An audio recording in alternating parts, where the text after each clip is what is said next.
Hello' গাইছ সকলোকে YouTube চেনেললৈ স্বাগতম জনাইছোঁ। তো আজি আপোনালোকক ক'ম যে শিশু দিৱসটো কিয় পতা হৈছিল বা এই জৱাহৰলাল নেহৰুৰ জন্মদিনটোতে কিয় শিশু দিৱসটো পতা হৈছিল আপোনালোকক অলপ ক'বলৈ চেষ্টা কৰিম। তো ব'লক আজি আমি ভিডিঅ'টো আৰম্ভ কৰোঁ। 1951 চনৰ ৰাষ্ট্ৰসংঘৰ সমাজ কল্যাণৰ ফেলো VM কুলকাৰ্ণীয়ে ব্ৰিটেইনৰ কিশোৰ অপৰাধীসকলৰ পূৰ্ণ বাসনৰ ওপৰত অধ্যয়ন চলাই থকাৰ সময়তে উপলব্ধি কৰিছিল যে ভাৰতৰ অসুবিধাগ্ৰস্ত শিশুসকলক চোৱা চিতা কৰাৰ কোনো ব্যৱস্থা নাই। ইংলেণ্ডৰ দ্বিতীয় ৰাণী এলিজাবেথৰ জন্মদিনত ছেভ দি চাইল্ড ফাণ্ডৰ বাবে ধন সংগ্ৰহৰ বাবে পালন কৰা পতাকা দিৱসৰ পৰা অনুপ্ৰাণিত হৈ কুলকাৰ্ণীয়ে পণ্ডিত জৱাহৰলাল নেহৰুৰ জন্মদিনটোক শিশু কল্যাণৰ বাবে কাম কৰা NGOসমূহৰ পৰা ধন সংগ্ৰহৰ বাবে পতাকা দিৱস হিচাপে পালন কৰা যাব পাৰিব বুলি পৰামৰ্শ আগবঢ়ায়। ভাৰতত মানে কিছুমান দেশত শিশুবিলাকৰ ওপৰত যিহেতু অতি অত্যাচাৰ চলে, কম বয়সতে শিশুবিলাকক কাম কৰিব দিয়ে, কিছুমানে বিভিন্ন ধৰণৰ কামত লগায়।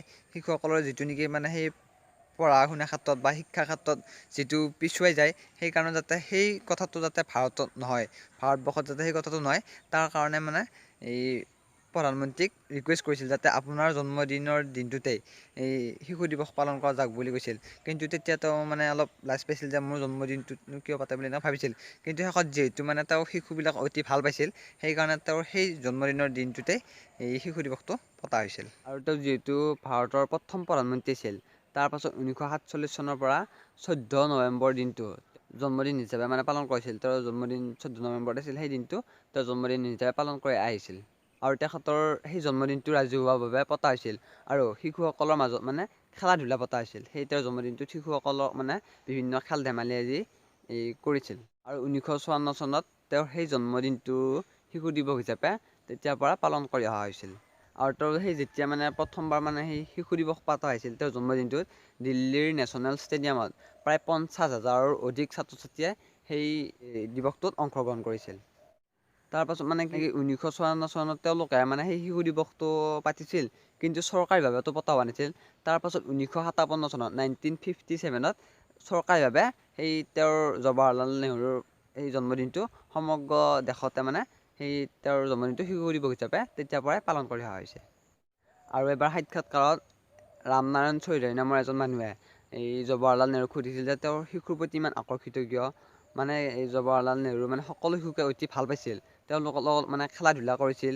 আৰু তেওঁৰ জন্মদিনত সেই ছাত্ৰ ছাত্ৰীসকলে সেই শিশুসকলে তেওঁক ফুল দিছিল। আৰু যিবোৰ নেকি তেওঁলোকৰ কাম কাজ আছিল, জৱাহৰলাল নেহৰুৰ যিবোৰ নেকি কাম কাজ আছিল অতি নিখুঁতভাৱে কৰিছিল আৰু কোনো দুৰ্নীতি নাছিল, সকলোবোৰ কাম ভালদৰে কৰিছিল। আৰু এবাৰ যেতিয়া সেই জৱাহৰলাল নেহৰুৰ সাক্ষাৎকাৰ হৈছিল, তেতিয়া ৰামনাৰায়ণ চৌধুৰী নামৰ এজন মানুহে তেওঁক সুধিছিল কিয় ইমান সেই ল'ৰা ছোৱালীসকলক ভাল পায় বা কাৰণটো কি, তেওঁৰ প্ৰতি ইমান আকৰ্ষিত কিয়।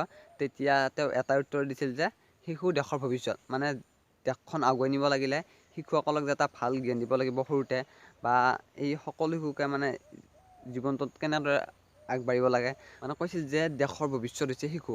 এই দেশখন সমগ্ৰ দেশখন যিহেতু ভৱিষ্যত আমাৰ এই শিশুসকলে চাব লাগিব, গতিকে সেই শিশুসকলক কেনেদৰে ভাল কৰিব পাৰি বা কেনেদৰে উন্নত চিন্তাধাৰাৰে নতুন নতুন কথা জানিব পাৰি বা জনাব পাৰি, সেই সম্পৰ্কে এটা দিন হ'লেও তেওঁলোকৰ লগত কথা পাতিব পৰাকৈ বা ভাল কিছুমান জ্ঞান দিব পৰাকৈ সেই শিশু দিৱসটো তেওঁৰ জন্মদিনৰ দিনাই সেই শিশু দিৱসটো পতা হৈছিল।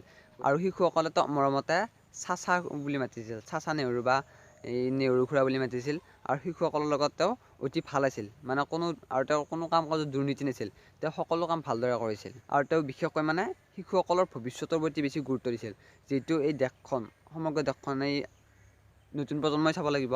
গতিকে কেনেকৈ ভাল কৰিব পাৰি বা ভৱিষ্যত আৰু কেনেকৈ উন্নত কৰিব পাৰি, উন্নত চিন্তাধাৰাৰে তেওঁ সেই তেওঁৰ জন্মদিনৰ দিনটোৰ দিনাই সেই শিশু দিৱসটো পতা হৈছিল। আৰু তেওঁ 1955 চনত শিশু চলচ্চিত্ৰ সমাজ ইণ্ডিয়া প্ৰতিষ্ঠা কৰিছিল, যাতে ভাৰতীয় শিশুৱে নিজকে প্ৰতিনিধিত্ব কৰা দেখিব পাৰে। তো এইখিনি আছিল আজিৰ ভিডিঅ'টো। যদি ভিডিঅ'টো ভাল লাগিছে লাইক কমেণ্ট এণ্ড ছাবস্ক্ৰাইব কৰিব। তো আজিলৈ পাই।